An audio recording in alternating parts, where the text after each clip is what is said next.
Hello and welcome to this episode of FinTech Focus TV, brought to you by Harrington Starr, global leaders in financial technology recruitment. Head over to the Harrington Starr website today, where you'll be able to download our brand new documentary, The Era of Convergence, which charts the merger of traditional and decentralized finance.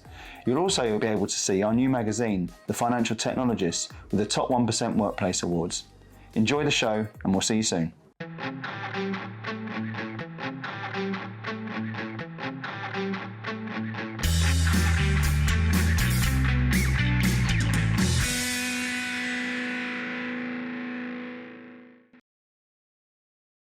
Hello and welcome to another episode of FinTech Focus TV with me, Toby.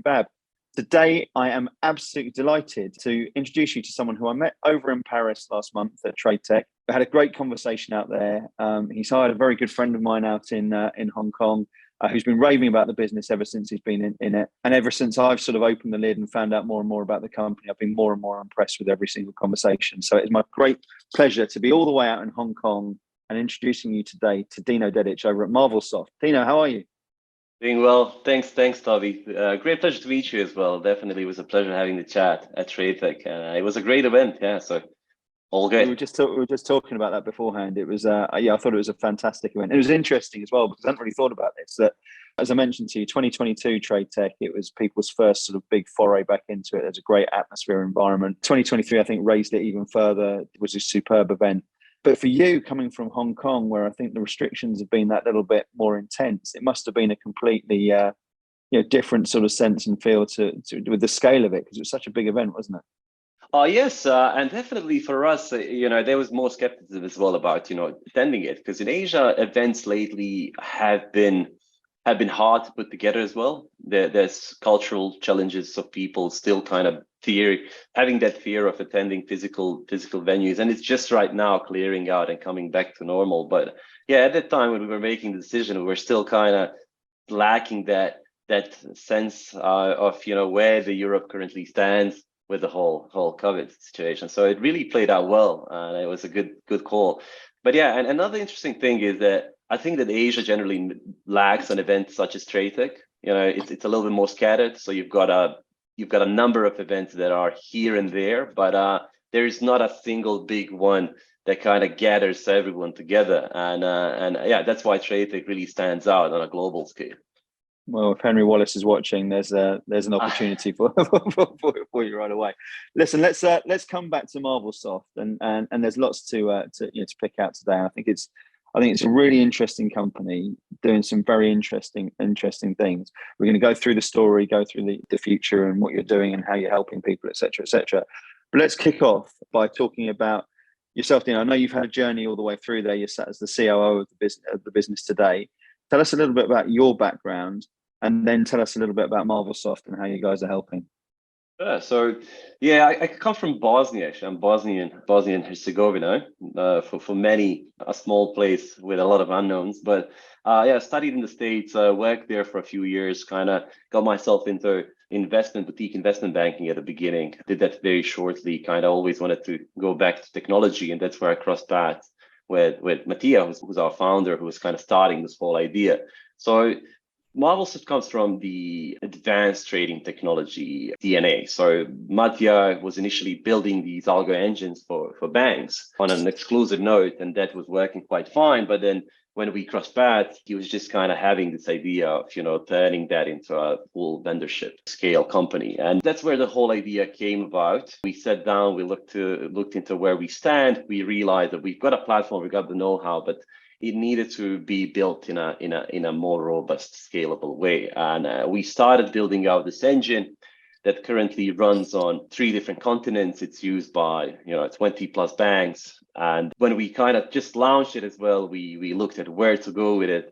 We already had some traction in Europe, and then we saw Asia as an interesting market as well to tap into. And that's how we kind of started creating that presence on both continents, currently running on 60 plus exchanges. Wow. And so on. Yeah, so that's just a little bit of background on me and Marvelsoft. Absolutely, and as you say, that's a really interesting route, isn't it? From kicking off in Europe and then seeing this Asian sort of opportunity. What's the parallel now between, or the contrast now between how much business is done in Europe and how much is done in Asia? Are you you're pretty much Asia specific, and from what I understand, right? We're about 65 to Is that okay? 35 right now, Asia being that 65. But definitely in Europe, we've got significant footprint and are trading all the venues. But just, the focus has been on building out a global platform. And Asia took us, well, this whole project has been lasting for about 8 years now. And Asia took us solid 3.5, 4 years to tap into all the markets, such as, even India, Indonesia, everything pretty much is developing, that's emerging, that's tradable, that Algo has tapped into. We are there at the moment. So now we really are just as well trying to shift a little bit more focus back onto Europe as well with what we have built out and keep growing the story.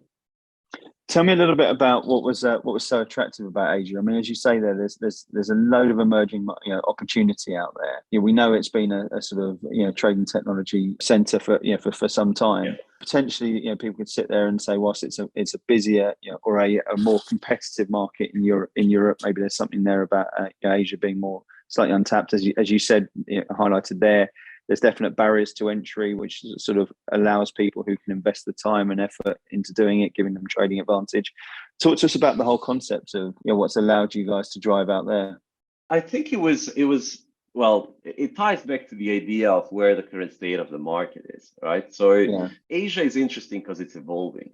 And when I say evolving, it's not just about the countries growing. You've got tiger economies that are really bolting through, that are really coming up and gearing up with different technologies that are trying to create significant ecosystems. And not everyone can address those needs as well. So to be able to address those needs, you need to be agile. You need to be able to adopt. You need to be able to evolve together with the markets and microstructures as well. So what we've realized is that we've had a new platform that has been built with a DNA to be agile and scalable. And we realized that we can actually tackle these problems very quickly.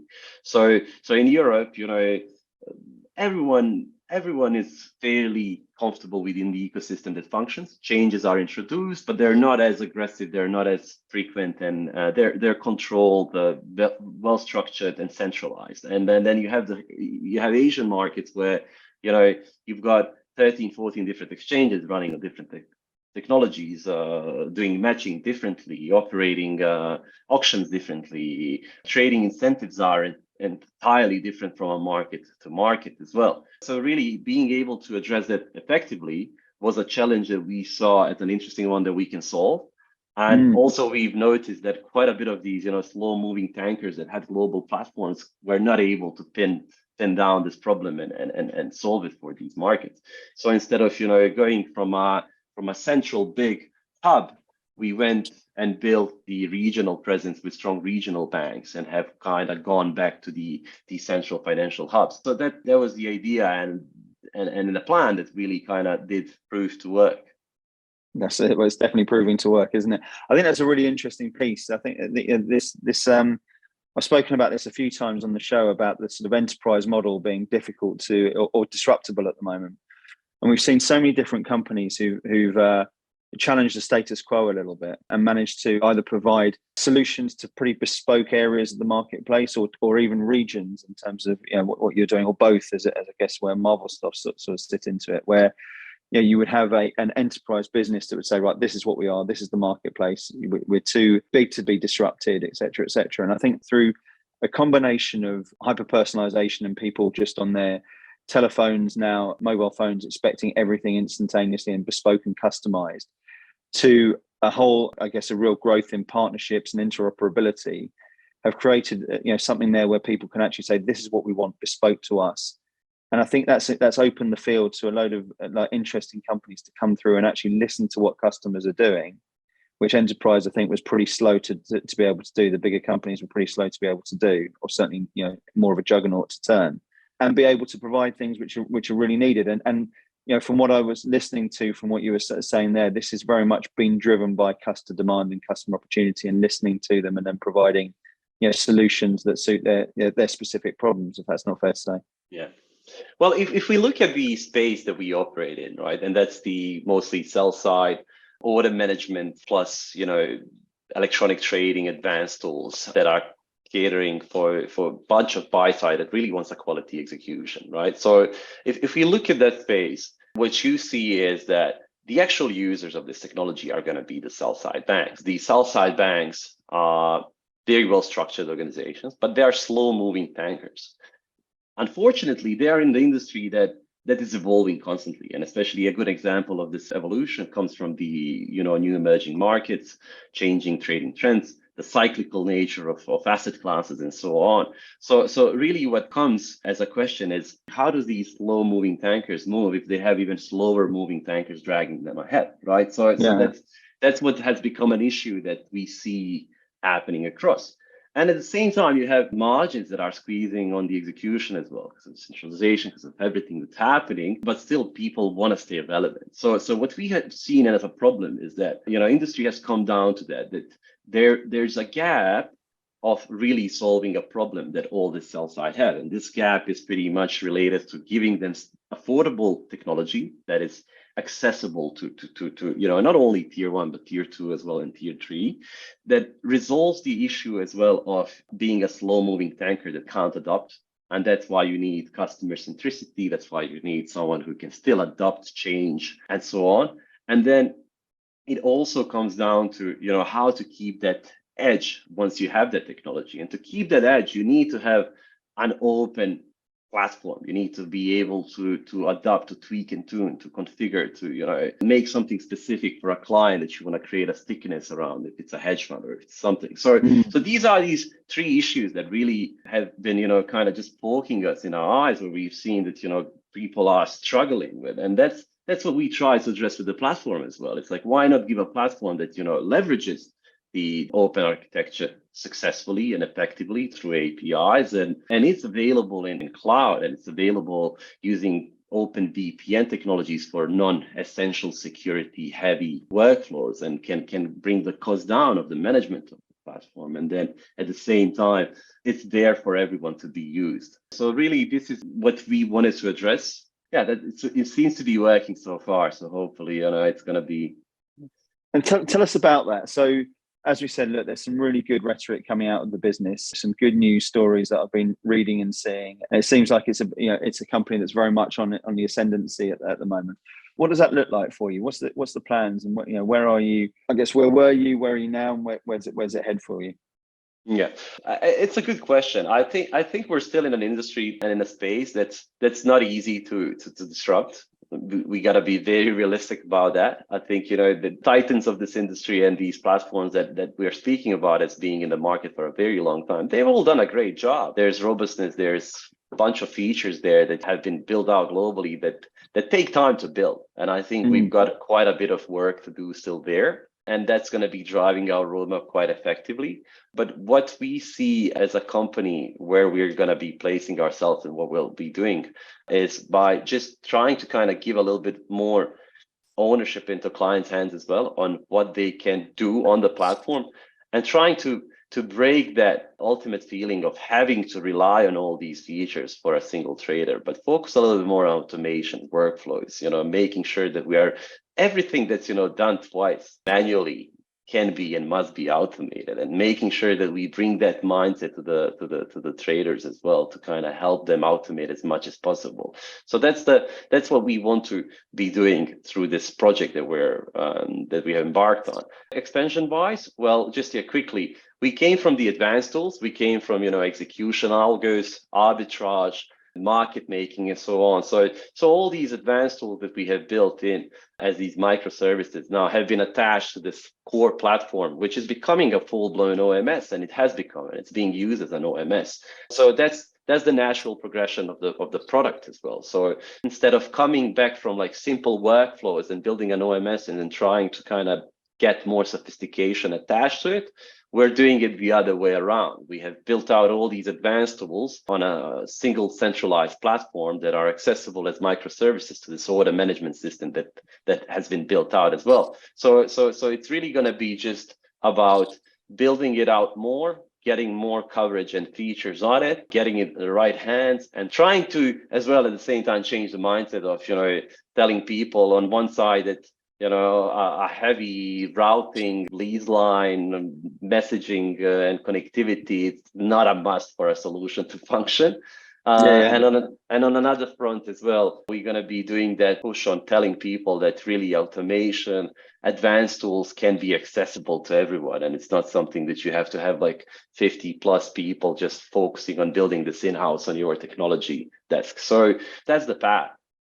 I think that's a really interesting point, isn't it? Because this to me is about democratization of a marketplace, where there was just such a disadvantage for people who were in smaller shops to be able to compete with places where everything was made easier. It wasn't a level playing field.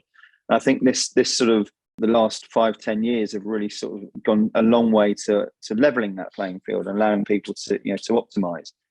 And I think that's a key factor of it. We've got increased costs, we've got more expectation, we've got higher cost of sale. We're looking for, there's a productivity crisis. There's all these different bits and pieces that come into it. And I think technology sits at the very core of that to say, look, if you're going to compete where it used to be about how can we get the micros of seconds off the latency of everything, it's like, this is how can we make everyone more efficient and play to a better scale. And I think you said something very, very interesting just then about the concept of it being a very difficult industry to disrupt. There's people there who are, in my mind, relatively fearful in financial services of making big tech changes because they've got this sort of thing there that's safe. It does the job. It will sit there behind it. Everyone's done it. It's the classic, no one ever got fired for hiring IBM sort of play. But if you've got that system there, you're not going to get fired in your job. But I think there's more and more forward thinkers at the moment who are saying, yes, that's fine, but how can we do this better? How can we get more from it with margins decreasing all this time? Whereas our options become more efficient, more profitable, have everyone playing with that sort of trading advantage. And that opens up a very, very interesting world for me. And it seems to be very much in the sort of core message of what you guys are doing at the moment, right? Yeah. I think you've touched on a very good point. And that's even these decisions and these decision makers are always going through this cyclical decision making, which comes from, built in-house, like build one-stop shop, or, try to kind of patch up together that set of solutions that work for me, right? And really, I think that there was an age that we were in where people tried to build in-house, and some have done it and they're successful at it and they really have proven to be. But now with, latest trends in the IT sector as well, engineers being very expensive, hard to source, hard to find, maintaining the quality and so on. That has become a challenge, a huge challenge, really focusing on running a successful tech team in-house, right? Then you've had a period as well of everyone trying to find that one-stop shop. And I think that was a very good period for a number of players that have been very strong at delivering that one-stop shop feeling. But we have to look around as well and see what's happened, and then it has come to that tipping point where you gotta still look forward and see what is future-proof. And then future-proof at this stage, at least to me, doesn't seem to be that one-stop shop kind of reliant customer, but really to have an ability to have your doors at least open to a few, not slow-moving tankers, but tugboats that are trying to pull. And I think this is the moment where in the market, there's a few guys like us that are trying to be these new tugboats that want to pull apart, some of this. And I think it's a must for the industry if these players want to stay relevant, if they want to start competing. Yes, bulge brackets, they're going to be fine. They're the ones that are IT fans, but everything that's right under that belt, you need good tugboats to be able to pull you through the storm, right? And that's what I think, we have come down to at the moment. And I think it's that sort of combination of the rise of sort of partnerships, where I think everything was always very insular and it was us v them. It was a certain 3 or 4 different vendors in that OMS space who would all compete, and it would be almost tribal between those 4 players as to who won what, and no talking between each. And it was a sort of cold war between how people progressed. I think at the moment, what I'm really loving about the industry, and we saw this actually out in Paris, is that it's a very collaborative industry, and people are looking at those sort of things in partnerships and saying, how can we, if we can bolt that into that, and how can we go together and solve the problems that we're listening to? To me, it seems like an industry that's really learned from the last few years and is able to say, right, let's actually put the customer at the heart of this. Let's look at how we can deal with it and solve the problems which they're looking to take to marketplace. And within that, it goes back again to what I was talking about with regards to the use of a mobile phone, right? We have instant gratification on what our expectations are as buyers and purchasers in our day-to-day life.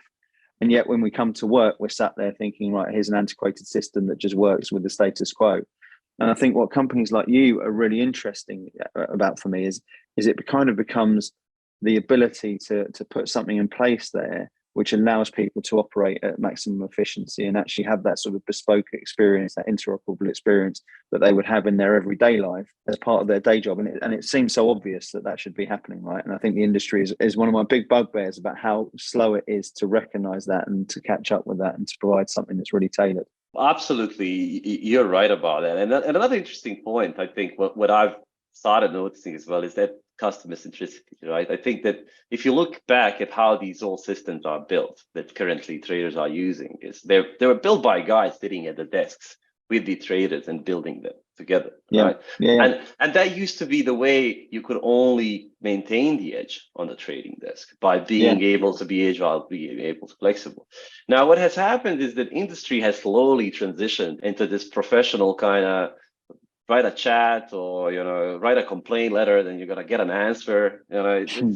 It's what has happened silently, and no one is complaining about it, but everyone's having tons of issues because of it as well. I think it's not that type of an industry. I think that that's another issue which you gotta be resolving a little bit more effectively. If you want to be a vendor, a partner of a serious trading desks in this today's world, you gotta be engaged, and you have to stay engaged, and resolving that engagement issue as well, that doesn't strictly rely on writing an email and getting a response in 5 days, is something that people have kind of forgot how much value that has, even though everyone got to where they are at the moment by doing that. So it's not about doing that again, because the scalability becomes an issue in the same way, but doing it a bit more effectively through effective chat, alerting, through also having a very effective and client-centric account management. But these are the things as well that we're trying to not entirely disrupt, but bring some of the old values, with this new technology, and kind of mix these two worlds, blend them together, and make sure that clients get the best of both. It's a brave new world, right? Yeah. So just coming back to that, where you talk about it being a disruptable world, let's take an example of how this works for you and how you can make a difference. So, as an example, you're there and you're talking to a customer who's got this. They don't want to necessarily engage. They're happy with the status quo of what they're doing, unhappy with the status quo of what they're doing, but feeling like it's too much of a hassle. What are some of the obstacles that you're coming up against? And tell us why people should be working with you and the benefit that you can bring from it. Okay, so that's an interesting one. The biggest obstacle is the whole ecosystem. The whole ecosystem is a big ecosystem that functions. It functions, it's good, and there's a lot of attitude out there like, let's not poke the bear, right? Let's not touch it. And definitely that finding that right decision maker that has come to the point where he understands the messaging of this not being future proof. And that was the first key problem. And that's what we resolved. We've got those kind of guys that they introduced us into it. But now what you see as well is that really people have started feeling left out, and their businesses are getting impacted by the high cost of technology, by lack of focus that they're receiving from the ecosystem on them. And as you mentioned, centralization and consolidation is happening, and people need to maintain that edge. So definitely there's more than just a few brave guys trying to disrupt and change and be future proof. Right now people are really trying to resolve the actual issues at hand. Now we're not struggling to find these people, but we're struggling to then go work with them as well and break into the ecosystem. So for instance, if I go ahead and I tell them and their IT and the IT of their other vendor that they're using is that for instance, AWS has become, a better infrastructure provider than some other traditional, router provider that focuses on a very expensive connectivity. It's hard for them to get that message across, even though it is the reality. That half of the world runs in cloud right now. We want to talk about it or not, but these guys have a bulletproof infrastructure that is out there that we can ride at the back of, enjoy the perks of that, and resolve a lot of this connectivity that is already consolidated, ready to be used. But you're gonna get a lot of resistance in that direction, right? So changing that mindset and telling people in the trading world that this is accessible and acceptable, and it works and it's secure. And the stats are amazing. If you look at the stats of us running technology in cloud, uptime wise, performance, security wise, you're getting a much better service. But that's a challenge. That's a challenge that you're gonna get from the ecosystem, where you're gonna have a guy that's been sitting in compliance for 20 years or so on, has set his mind one way, and then you're going to have another big vendor that, has a bunch of routers somewhere in storage and has these connections and doesn't want to disrupt, and it's comfortable for where he is. So it's really changing that mindset, kind of poking that bear that gets you in a little bit of trouble, but it's all right. Someone has to do it. You got to have a bit of trouble to disrupt, right, and make things better. And I think that sounds to me like the very heart of what you guys are all about, making things better and making a positive change to the industry. So let's finish by sort of talking about the future of Marvelsoft. So as you say, started in Europe, moved out to do some amazing things out there in Asia, which I think is it's so underestimated how difficult that sort of play is. And I've seen so many people go out there and never quite get it. So for you guys to have done as well as you have on that, I think is absolutely exceptional. So we're halfway through the year. We've got the rest of 2023, which looks quite exciting in my mind out in the marketplace. There's a lot of opportunities out there that we're seeing at the moment. There's more confidence being bred back into the industry and the markets in general. What's your predictions for what we're going to see from Marvelsoft in 2023? What can we expect to see in 2024?